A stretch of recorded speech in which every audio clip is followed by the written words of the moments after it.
The city of Portland has been denied help twice since the flooding and ice jams back in February. And tonight, Michigan State Police is explaining why.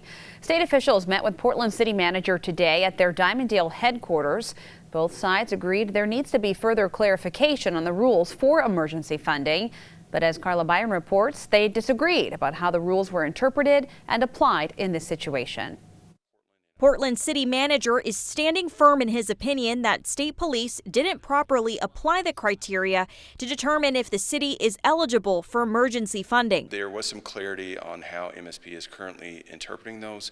However, it's my opinion that that's just not in accordance to the existing rules. State police previously denied Portland's request for money, saying the city didn't exhaust all of its local resources. Exhausting your resources means bringing in resources from another area, like a mutual aid or something like that.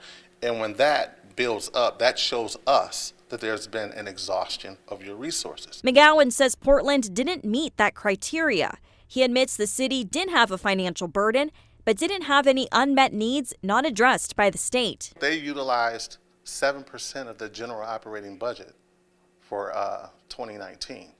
So that's 7%. Now, that's an impact to any jurisdiction, but it's not an exhaustion. It's not an overwhelming amount to your ultimate budget. McGowan says some jurisdictions that got funding in the past used 13 to 50% of their general funds on the emergency. Portland was at 12% for the 2015 tornado.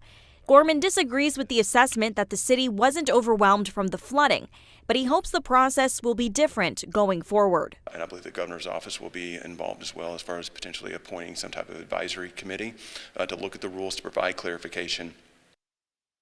And that was Carla Byron reporting. Captain McGowan did admit state police could do a better job of interpreting the rules and making sure everyone understands the reasoning behind a decision.